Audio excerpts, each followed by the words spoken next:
Salam dəyərli izləyicilər, İnkişaf Dazan verilişindəyik. Bugün biz idarə etməyə texnologiya prizmasından baxacağıq. Çünki indi rəhbərlər instinkt və təcrübə ilə deyil, data və kodlarla formalaşırlar. Etibar isə blockchain üzərində qurulmuş dəyişmə sistemlərdə, qərarlar isə analiz edilmiş datalarda axtarılır. Və biz bugün bu texnologiyaların tətbiqini deyil, idarə etmənin bu texnologiyaları yenidən necə dizayn edə bilərik, onu müzakirə edəcəyik. Gəlin başlayaq.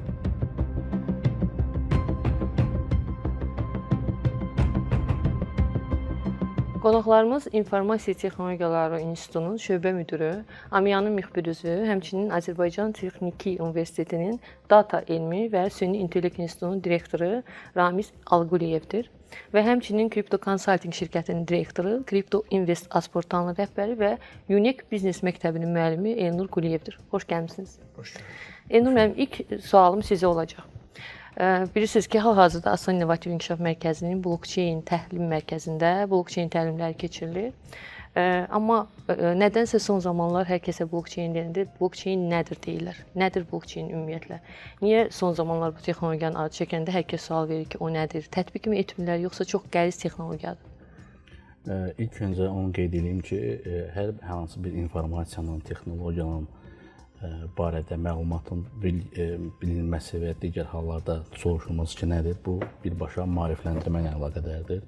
Təbii ki, maarifləndirmədən sonra ölkədə onun tətbiqi sayəsindən bağlıdır. Ona görə də əslində normaldır ki, bunu bilmirlər hələ də. Çünki hələ də ölkəmizdə bunun tətbiqi sayələri çox az istiqamətdədir. Amma ümumilikdə bir blockchainə düzdür, müxtəlif tərifləri var, amma blockchainə bir qısa, sadə dillə bir tərif versək, təsəvvür edin ki, bir qrup insan bir-birlərinə pul köçürməsi edirlər və eyni vaxtda bunu edirlər və istənilən halda hər bir əməliyyatın tarixçəsi də o köçürən insan, pul köçürən insanların hər birində o data var. Və bunu hər hansı bir formada dəyişmək üçün bu məcburdur bütün insanlarda bunu dəyişsin. Bu da heç bir halda mümkün deyil.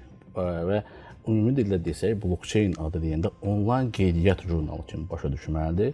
Blok həmin o pul köçürməklə bağlı datanın yazıldığı bir belə deyək də məlumat blokudur. Chain isə bunları birləşdirən bir zəncirdir. Yəni bunlarda heç bir halda bunları dəyişmək, onları hər hansı bir formada informasiyanı dəyişmək mümkün deyil. Ona görə də blockchain texnologiya adı gələndə ilk növbədə ağlımıza şəffaflıq, dəyişilməzlik və etibar anlayışı gəlir ki, bu da belə deyək də yeni texnologiyaların sizin idarə etmədə, müxtəlif sahələrdə, nəinki maliyyə, səhiyyə, dövlət kadastr xidmətlərində tətbiqi də artıq belə deyək də son zamanlar daha da gündəmə gəlibdir. Qeyd etdiniz, o datadır. Deməli, indi hal-hazırda bu datanın toplanması, yəni bütün şirkətlərdə var. Bu da ən dəyərli resurs hesab olunur. Ramiz müəllim, amma bir sual hələ açıqdır. Data şirkətindirmi, dövlətindirmi, yoxsa istifadəçinindir? Data hər üçünündür. Data niyə bu qədər dəyərlidir? Onun tərifi baxsaq oradan daha aydın görünür. Tarixi baxsaq, belə tarixə ekskursiya eləsək, elmin inkişaf mərhələləri var. Empirik elmlə 16-cı əsrə qədər olub empirik elm, 16-cı əsrdən başlayıb nəzəri elmlər, nəzəri elmlər daha gəlib 50-ci illərə qədər, sonra gəlib hesablama elmləri. Hesablama elmləri deyəndə nə başa düşürük? Misal, fiziki informatika, kimyəvi informatika, bioinformatika, tibbi informatika gördünüz. İnformatika özü ilə multidisipliner fənlər çıxartdı orada. Hamısı nəyin üzərindədir? Hesablamaların üzərində. Hesablama nəyin üzərində gedir? Dataların üzərində. Datalar toplandıqca onları analiz etmək lazımdır. Son 90-cı illərdən bəri ki, webin meydana gəlməyi və xüsusilə də bütün bu sensorlar, informasiyanın əldə olunması, toplanması o qədər böyük sürətlə getdi ki, informasiya çoxaldı, datalar çoxaldı. Datalar nə etmək lazımdır? Emal etmək lazımdır. Data mining nədir? Həmin o mədənçilikdən gələn ona uyğun bir termindir. Orada necə ki, milyon tonlarla suxurları, torpağı emal edib oradan qiymətli material, qızıl əldə edirlər. Burada da böyük həcmdə məlumatları analiz edib, oradan yeni biliklərin, trivial olmayan yeni biliklərin aşkarlanması prosesidir. Buna deyilir data mining. Bizim dildə o tərcümə olunur verilənlərin intellektual analizidir. Və gəldik, çıxdıq, artıq bu datalar həzmi get-gedə artır. Bir fakt deyəcəm. Bəşəriyyətin başlanğıcından 2003-cü ilə qədər toplanmış məlumatların, dataların həzmi qədər indi bir gündə o qədər informasiya generasiya olunur. Və hər 4 ildən bir informasiyanın, dataların həcmi 2 dəfə artır. Bu keçən ilki olub 149 zettabayt, bu 181 zettabayt datalar generasiya olunacaqdır. Bu qədər informasiyanın, bu qədər datanı nə etmək lazımdır? Gəldi çıxdı 2008-ci ildə Big Data termini çıxdı. Artıq bu datadan əvvəllər deyirlər kiçik data, orta ölçülü data, böyük data, böyük ölçülü data, artıq onlar o qədər böyük sürətlə artdı ki, həcmi. Artıq yeni bir termin çıxdı 2008-ci ildə Big Data dedilər ona. Böyük həcmli məlumatlar dedilər, böyük həcmli verilənlər dedilər. Və bir faktı deyəcəm ki, 2011-ci ildə Davosda keçirilən iqtisadi forumun əsas şüarı Big Data yeni iqtisadiyyatın neftidir. Bu şüarı olur. Yeni ənənəvi iqtisadiyyatda neft hansı rolu oynayırsa, indi Big Data yeni iqtisadiyyatda rol oynayır. Nə deməkdir? Neft emal olunduqca dəyərə mindiyi kimi, data da emal olunca dəyərə minir. Data ən ucuzdur, xam mal ucuzdur. Neft ucuzdur, xam neft ucuzdur. Onu emal edib benzin alanda nə qədər dəyərə mindi. Həmin xam neftdən yeni materiallar istehsal edəndə gördünüz nə qədər qiymət arta gedir. Yəni o emalın səviyyəsi artdıqca o dəyərə minir. Dəyərə mindikcə artıq amma o dəyəri necə əldə etmək lazımdır? Onu hansı texnologiyaların köməyi ilə həmin o dataları emal etmək lazımdır? Artıq yeni texnologiyalar, həmin onlardan da biri deyək ki, dataların təhlükəsizliyi, tamlığını qoyulan texnologiyalardan biri blockchain texnologiyalarıdır. Blockchain texnologiyaları ən böyük üstünlüyü onun məlumatın tamlığını qoruyur. Orada bəzən paylanmış, emaldan gedir, paylanmış. Yəni biri dəyişə bilər, o biri artıq hamısı paralel şəkildə belə deyək, bir-birinə konsensus olmalıdır. Konsensus yoxdursa artıq hər hansı bir dəyişiklik o bir tərəfdə hiss olunacaqdır. Tamlıq özünü qorudu. İnformasiya təhlükəsində də ən böyük 3 əsas parametrdən biri həmin o tamlığın qorunmasıdır. Və nəhayət gəldi, bu şəkildə gəldi, çıxdı. Big Data arta gedir və emal etmək o qədər çətinləşir ki, nəinki emal etmək, onu toplamaq, saxlamaq, ötürmək ciddi problemdir bu saatı. Nə etmək lazımdır? Onun müxtəlif istiqamətləri var. Və burada Amerikanın keçmiş prezidenti Barack Obama'nın bir sözü yadına düşdü. Barack Obama 2011-ci il Davos forumundan sonra dünyada ilk dəfə ABŞ-ın Big Data strategiyası adlı bir sənəd qəbul etdir. Nədir bu sənəd? Həmin sənəddə deyilir. Gələcəkdə ölkələrin qüdrəti, gücü, onun topu, silahı, təbii resurslarından deyil. Bu qədər toplanmış məlumatları hansı ölkə vaxtında emal edib nəticə əldə edəcəksə, o dünyanı idarə edəcəkdir. Get-gedə o vəziyyətə gəlib çıxırıq. O texnologiyalar indi kimlərin əlindədir? Böyük kompaniyaların əlindədir. Biz artıq şartlarını görürük. Artıq o kompaniyalar ki, o məlumatları toplayır, məşhur bir qafa termini var. Google, Amazon, Facebook, bir də Apple. Bunlar necə ki, dünyada gigant neft şirkətləri var, bunlar da dataların gigant şirkətləridir. Bütün datalar bunların əlində toplanıqdır. Əvvəlcədən bilərəkdən yaxud bilmərəkdən dünyanın bütün əhalisi, bütün məlumatlarını ötürüb onlara. İndi biz onlardan asılı vəziyyətdə qalmışıq. Onların sifarişçiləri kimdir?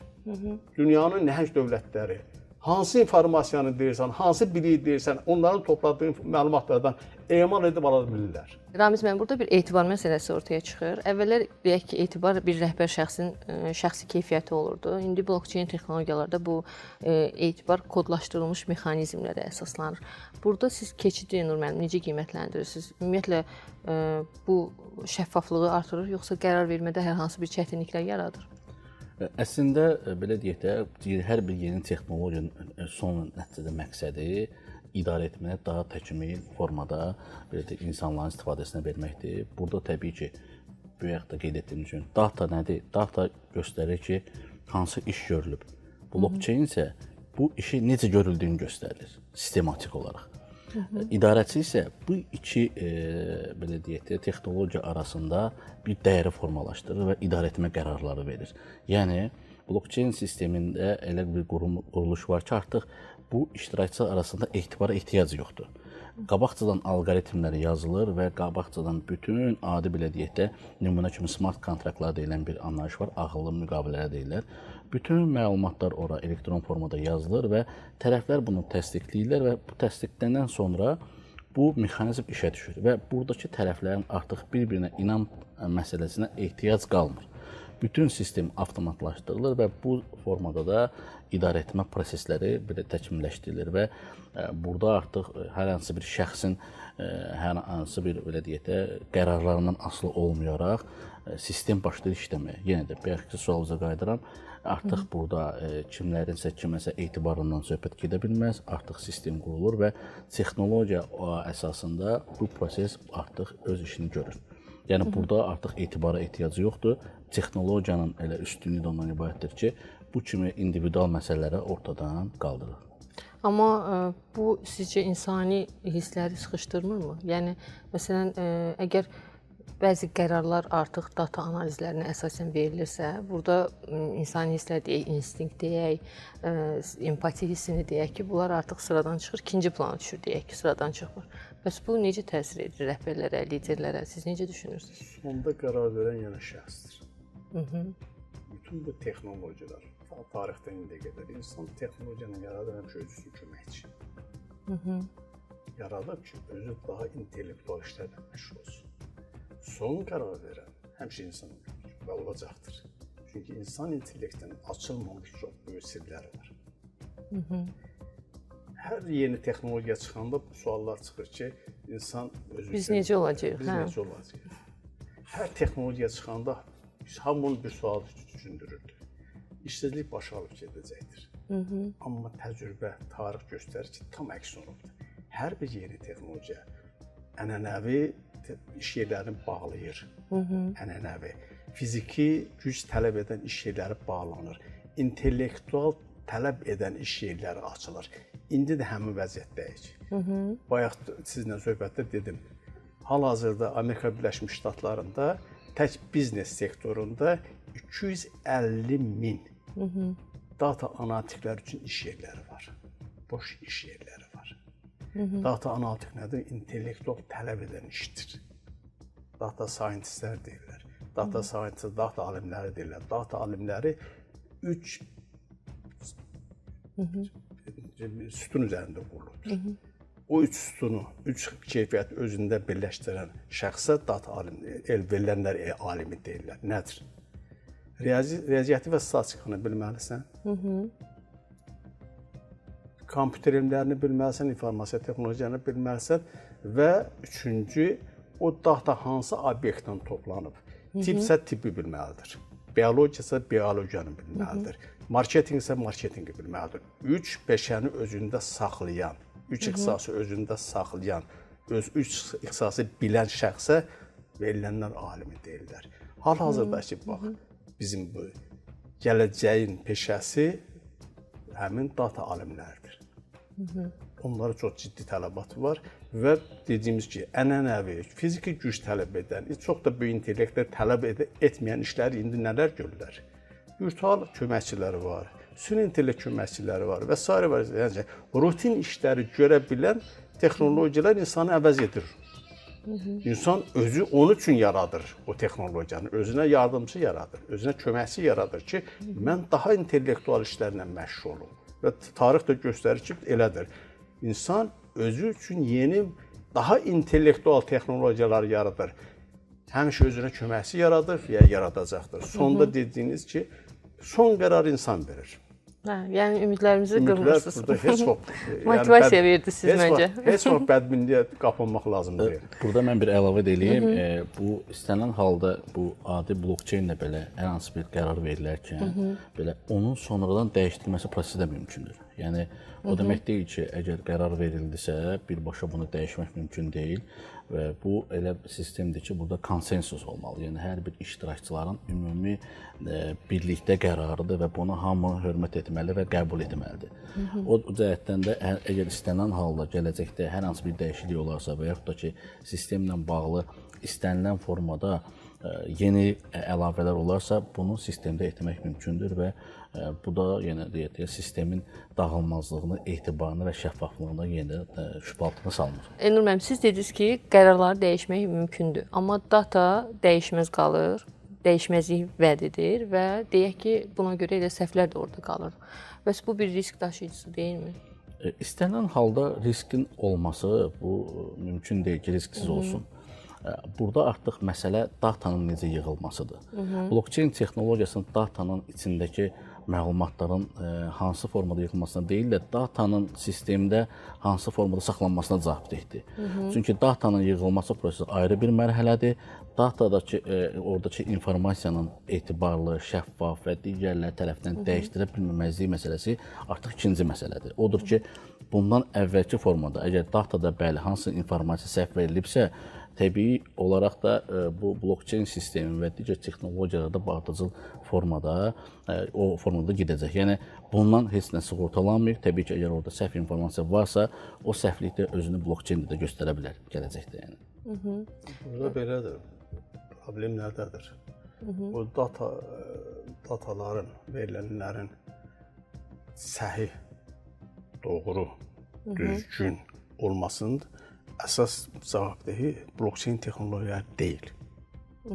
Data mühəndislərdir. Verilənlər mühəndisidir. İnformasiyanın toplanması, necə toplanması. Misal üçün, bir misal deyim, eyni informasiyanı təkrar toplaya bilərsən. Təkrar. Böyük bir həcmli məlumat olur, amma eyni informasiya olar. Bu özü yanlışlıqdır. Süni şəkildə informasiyanın həcmini böyütməkdir, amma yaxud da ki, səhv məlumatlar toplanır. Sensorla səhv məlumatları toplayıbdır. Bütün bu blockchain-ə qədər olan texnologiya, data elmə qədər olan hissəsi ki var, dataların analiz hissəsinə qədər olan hissəsi, o hissəyə qədər datalar təmizlənməlidir. İlkin emal prosesindən keçməlidir ki, alınan nəticə, onun üzərində aparılmış analiz yaxşı nəticə versin. Uşağı öyrədərsən səhv misallar üzərində, uşaq gedə kəsilər. İmtahanına qəbul olunmaz. Bu da həmin şeydir, həmin prinsip üzərində qurulubdur. Datalar elə seçilməlidir ki, elə emal olunmalıdır ki, ilkin emal prosesindən elə keçməlidir ki, həmin o dataların üzərində yeni qurulacaq texnoloji, yeni bilik əldə olunur. Bax, o düzgün bilik olsun, düzgün informasiya olsun və onun əsasında da düzgün qərar qəbul edəcək. Sonunda düzgün qərar qəbul etməkdir. Bütün bu analitikanın kökündə sonunda düzgün qərar qəbul etməkdir. Bu məşhur bir piramida modeli var. Data, informasiya, bilik, müdriklik. Əsasında datalar, ilkin verilənlər, xam verilənlər datalardır. Verilənlərdir. Datalara sual verirsən, toplandı, sual verirsən. Kim, nə, harada, nə zaman? Bu sualdan yeni informasiya əldə edirsən. İnformasiyanı əldə edəndən sonra sual verirsən, necə və niyə? Onu analiz edirsən, sən bilik əldə edirsən. Bilikdən sonra, bilikdən istifadə edib qərarlar qəbul edirsən. Zamanında, yerində, zamanında qərarlar qəbul edirsən. Bax, bu piramida, bütün insanın düşüncə tərzi bunun üzərində qurulub. İnsanın intellekti bu piramida ilə ölçülür. İnsan var ki, intellekti data səviyyəsindədir. Yalnız faktı bilir. Bu fakta sual versən ki, niyə deyir o haqda düşünməmişəm? İnsanın intellektinin cavabı budur. İnsan sual verir, niyə, nə zaman, harada?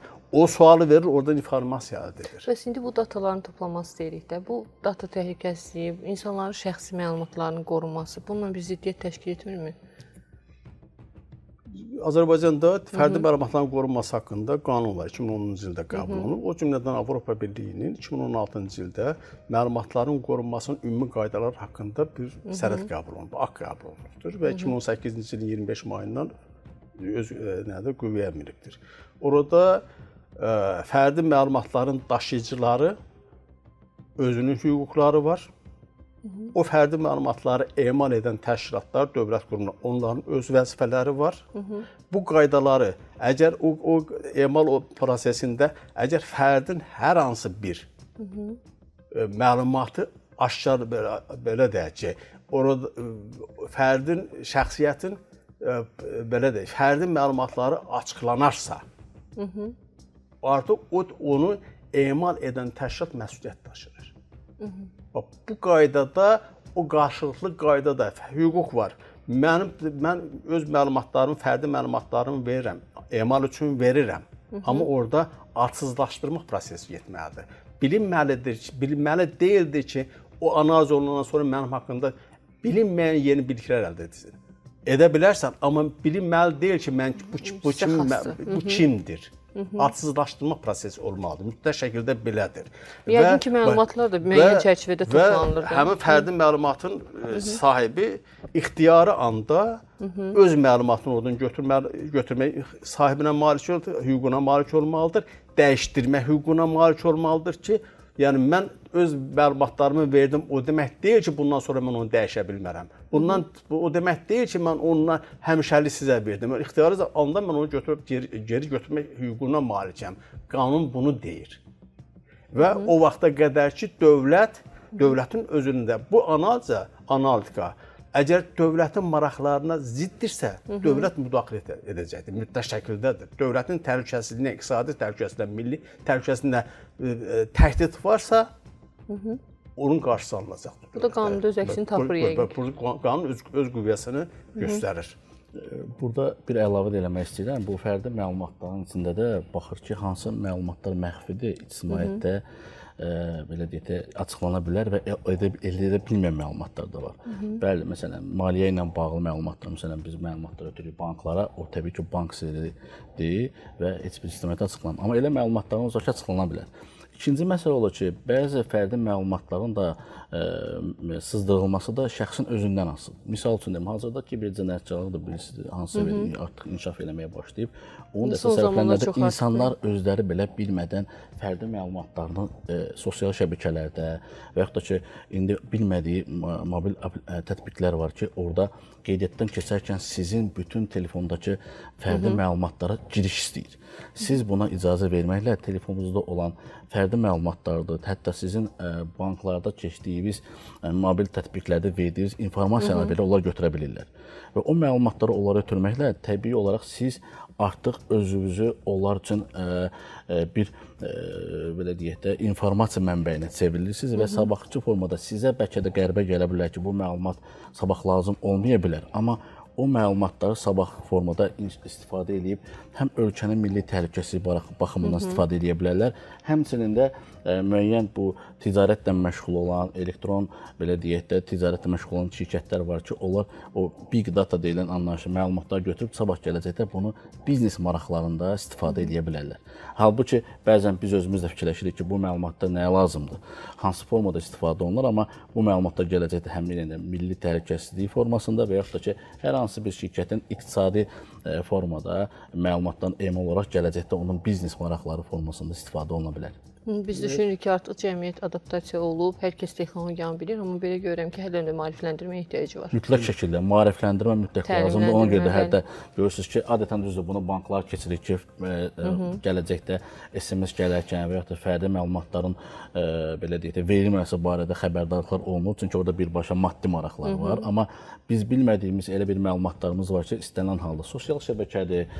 Biz birazdan görürsünüz ki, kimlərsə vəsiqələrini hansısa formada paylaşırlar və yaxud da ki, biz diplomlarını paylaşırlar, hansı ki, istənilən data məlumatını gələcəkdə həmin insana qarşı istifadə oluna bilər. Bu adi bir şəkil olsa belə. Fərdi məlumat nə deyilir? Birinci onunla başlayırıq. Fərdi məlumat o məlumatlardır ki, əgər həmin məlumatların əsasında fərdin şəxsiyyətini müəyyən etmək mümkündürsə, bu fərdi məlumatdır. Fərdi məlumatların Elnur müəllim dedi. Həssas fərdi məlumatları var ki, o açıqlanmır. Tibbi məlumatlar və xəstəliklə bağlı bu həssas məlumatlardır. Həssas fərdi məlumatlardır. Məhkumluqla bağlı bu həssas fərdi məlumatlardır. Bunlar açıqlanmır. Heç vaxt açıqlanmır. Açıqlanan məlumatlar var. Elnur müəllim dedi ki, o ad, familiya, doğum tarixi burada böyük bir şey yox. Yəni bu açıq am tərəfindən təhsil müəssisəsində belə məsələlər var ki, bu aşkar məlumatlardır və orada bir ciddi bir məqam da var. O məlumatlar, hətta açıq məlumatları tək bir şəxsdən getmir, şəxsləri götürüb analiz edib oradan yeni bilik əldə etmək və o bilik dövlətin təhlükəsizliyinə təhdiddirsə orada dayanır. Analitik orada dayanır. Analitikanın bir səviyyəsi var. O səviyyəyə qədər analitika aparıla bilər. O səviyyəni keçəndə əgər təhlükə dövlətin milli təhlükəsizliyinə təhdid varsa, orada dövlət öz sözünü deyir. Eyni proses idarə etmədə də tətbiq olunur. Hər yanda elədir, bəli. Onda Elnur müəllim, Asan İnnovativ İnkişaf Mərkəzində indi hazırda sizin tərəfinizdən blockchain və rəqəmsal investisiyalar təlimləri keçirilir. Bu təlimlərin əsas məqsədi nədir? Bu rəhbərlərə nə verir? Onların düşüncə tərzini dəyişir, yoxsa qərar vermə modelini? İlk növbədə qeyd edim ki, əsas məqsədimiz, birinci qayəmiz maarifləndirmədir. Təbii ki, təlimin özündə də biz iki istiqamət götürmüşük. Birinci istiqamət ümumilikdə texnologiyalar haqqında məlumat vermək, onlar haqqında onların verdiyi töhfələri göstərmək, onların içində blockchain texnologiyasıdır, NFT texnologiyalarıdır, metaverse, smart kontraktlar, çünki bunlar hələ də bizim cəmiyyətimizdə yeni mövzulardır. Nə qədər bu barədə məlumat olsa da biz çalışırıq o barədə informasiyanı yetirək. İkinci tərəfdə rəqəmsal investisiya tərəfindən. Çünki bilirik ki, bu son zamanlarda rəqəmsal valyutalara böyük kifayət qədər maraq artıbdır. Bitcoin, Ethereum kimi kriptovalyutalara insanlar investisiya edir. Onun özünün də öz riskləri var orada. Bu bir aralar çox artmışdı. İndi bəli, bütün dünyada belə, Amerikanın özündə belə Donald Trump'ın hakimiyyətə gəldiyindən sonra rəqəmsal valyutalara kifayət qədər belə deyək də qapıları açıldı onlar üçün. Donald Trump da qeyd eləmişdi, bunu biz Amerika eləməsək gedində sonunda bunu Çin eləyəcək, biz onu qabaqlamalıyıq və hətta ölkənin maliyyə ehtiyat sisteminə də ilk kriptovalyutadan Bitcoin də bunu belə qəbul etmək artıq belə deyək də çox. Bu hansı ehtiyacdan formalaşır? Bilirsiniz necə rəqəmsal bir yaxud da gedim texnologiyalar inkişaf edir, iqtisadiyyatlar rəqəmsallaşır. Rəqəmsal iqtisadiyyat da rəqəmsal valyutalar tələb edir. Rəqəmsal valyutaların da ənənəvi valyutalar, ənənəvi investisiya alətlərindən fərqi ondadır ki, bunlar daha çox statistik məlumatlara baxsaq son 10 ildə onların verdiyi gəlirlər, mənfəətlər digər ənənəvi investisiya alətlərindən daha çoxdur. Təbii ki, düzdür, risklər də var, amma investorlar ən çox nəyə baxırlar? Statistik məlumatlara. 10 il bundan qabaq tutaq ki, qızılın qiyməti son 10 ildə 3 dəfə bahalaşıbsa, rəqəmsal valyuta, məsələn, Bitcoin kimi qiyməti bəlkə də 100 minlər dəfə bahalaşıb. Onlar da baxırlar ki, bəli, yeni artıq Z belə deyək də nəsli yetişir. Onlar da son zamanlar daha tez, daha çox pul qazanmaq istəyirlər.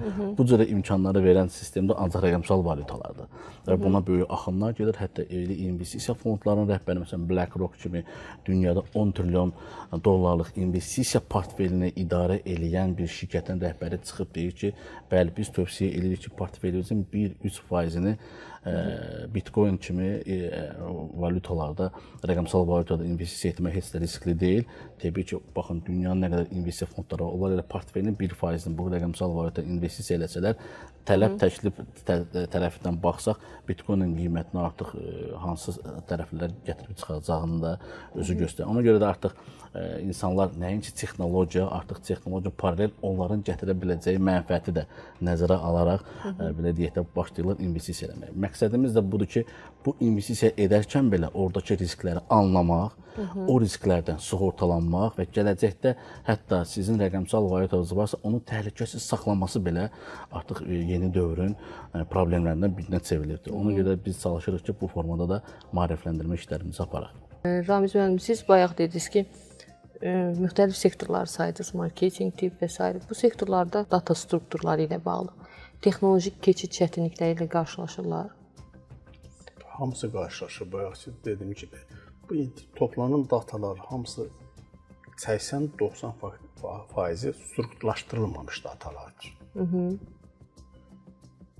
Blockchain texnologiyaları sürətləşmiş datalar üzərində işləyir. Onun data elmi ilə ciddi fərqi buradadır. Yəni o data elmləri, data analitikləri strukturlaşdırılmamış datalarla 90%-dən çoxu toplanmış məlumatların dataların 90%-i strukturlaşdırılmamışdır. Bu prosesi bəs bu texnologiyalar ki var, analitik texnologiyalar var, dataları onlar strukturlaşdırılmış datalar üzərində işləməyi bilir, bacarır. Onu strukturlaşdırılmamış dataları strukturlaşdırılmış vəziyyətə gətirmək bütün bu prosesin 80%, 90% vaxtını aparır. Ən böyük data analitikada ən böyük vaxt həmin onun emal prosesinə, analitik prosesə yaxınlaşdırma, o mərhələyə gətirmək üçün bütün vaxtın 80-90% o hissəyə gedir. Yerdə qalan 10-15% yalnız analitik hissəsinə gedir. Çünki sensorlara deyə bilməsək ki, bütün deyək ki, bu video kameralardır. Əksəriyyəti strukturlaşdırılmamış datalardır. Əksəriyyəti böyük həcmdə və bunların da içərisində bildiyiniz kimi hal-hazırda ən böyük üstünlük tekstlərin üzərindədir. Tekstlər belə deyək, webdə yaranan məlumatlar hamısı strukturlaşdırılmayıb ki, kim necə istəyirsə yazır, tökür ora. Onu necə emal edəsən? Çətinliklər buradadır. Risklərdir. Tək risk deməzdim, yəni ki, vaxtın çox hissəsi bura gedir. Bu nə qədər dərəcədə yaxşı strukturlaşdırılarsa, o dərəcədə yaxşı nəticə alacaqsınız. O dərəcədə tez nəticə alacaqsınız. Yəni, bu strukturlaşdırılma prosesi o qədər də asan proses deyil. Vaxt aparan prosesdir, rutin işdir.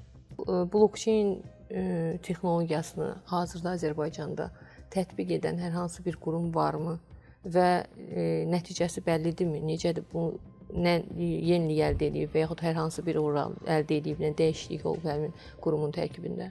Azərbaycanda hazırda 2 qurumda blockchain texnologiyası tətbiq olunur. Bunlardan biri Mərkəzi Bankdır, identifikasiya sistemi ilə bağlı, bir də gömrük orqanlarında bu tətbiq olunur.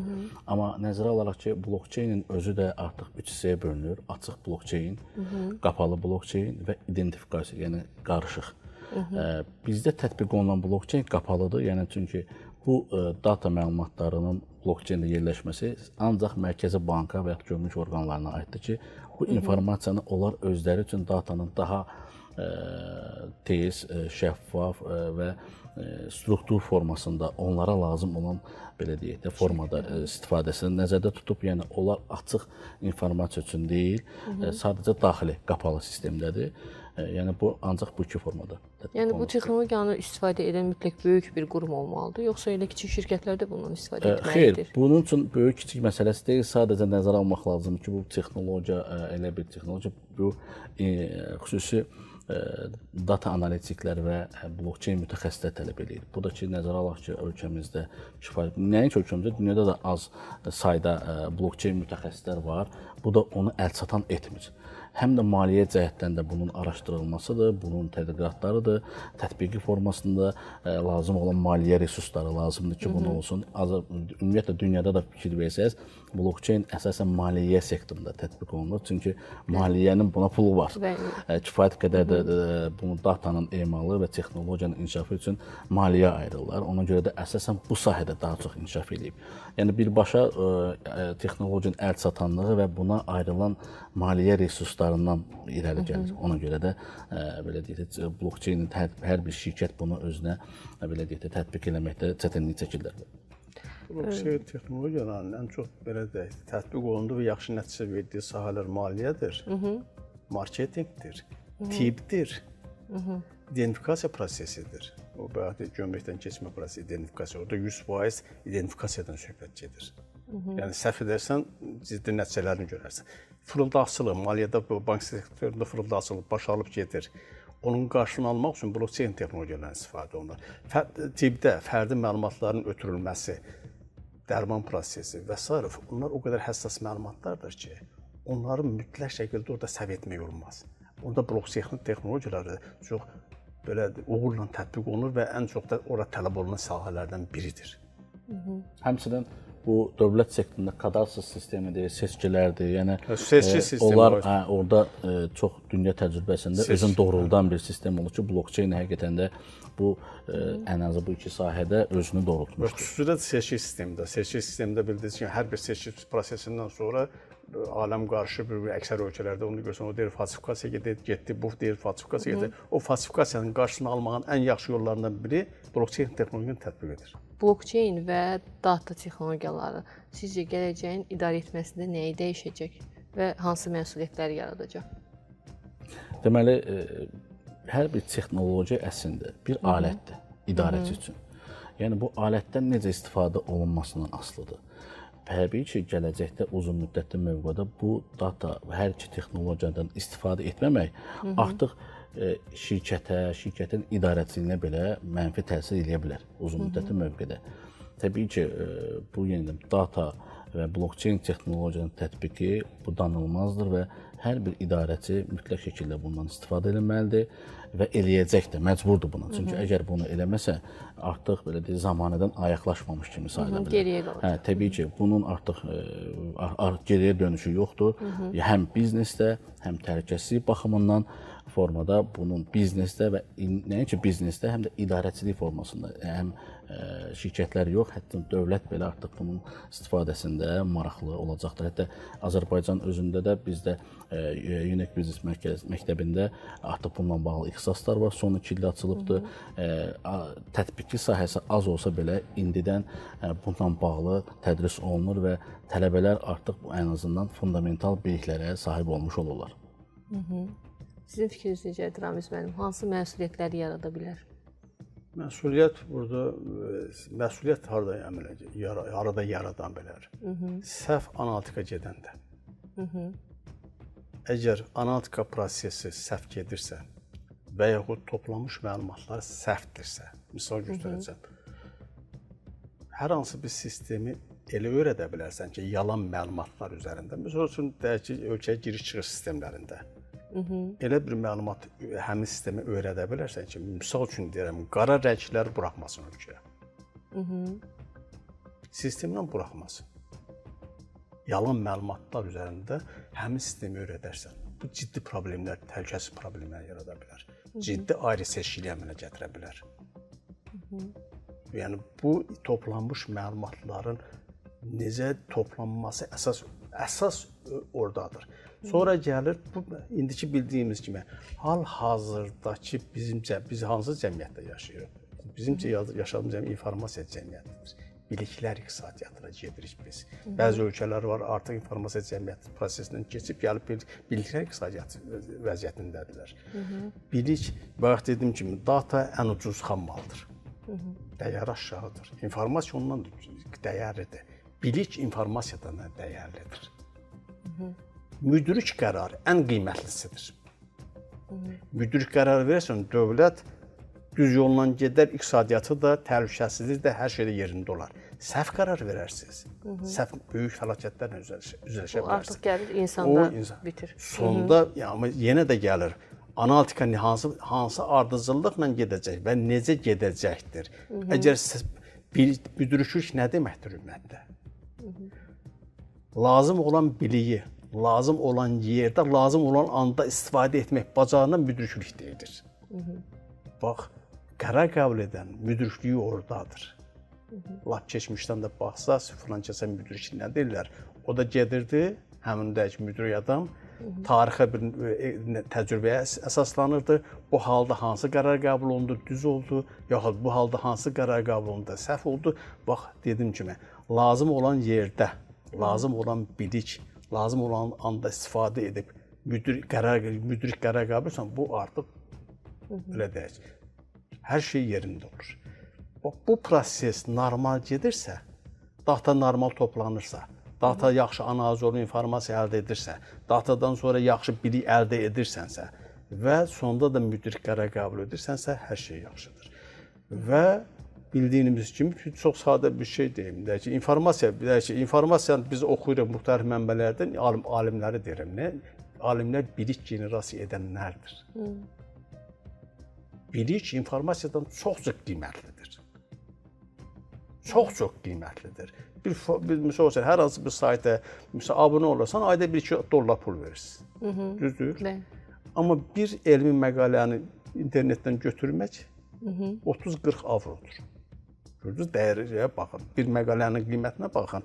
Bir dəyişə New York Times qəzetidə onunla abunə olmaq 1-2 dollardır aya. Fərqi gördünüz, informasiya ilə bilin fərqi nədir? Cəmiyyətin inkişafı o cürdür. Biz data prosesindən keçmişik. İndi informasiya cəmiyyətindəyik biz. Azərbaycan informasiya cəmiyyətində üzümüz doğrudur biliklər iqtisadiyyatına. Biliklər iqtisadiyyatında Azərbaycan artıq informasiya yox, bilik satacaqdır. Bilik görürsə nə qədər qiymətlidir və dünyanı idarə etmək iqtidarındasan, sən artıq müdrik qərarlar verəcəksən. Təşəkkür edirəm hər iki qonağımıza gəldiyiniz üçün, dəyərli fikirlər səsləndirdiyiniz üçün. Beləliklə, data və blockchain bugün bizə göstərdi ki, rəhbərlik status deyil, sistem qurmaq bacarığıdır. Etibar isə mənə güvən deməklə deyil, düzgün qurulmuş alqoritmlə qazanılır. Amma gəlin unutmayaq ki, bu kodlardır. Kodlar bizə seçimlər təklif edir. Ən sonunda isə məsuliyyət bizə, yəni insana məxsusdur. Asan İnnovativ İnkişaf Mərkəzi olaraq rəhbərlərin texnologiyanı daha dərindən anlaması üçün yeni müzakirələr davam edəcəyik. Gələn görüşlərə dək inkişafda qalın.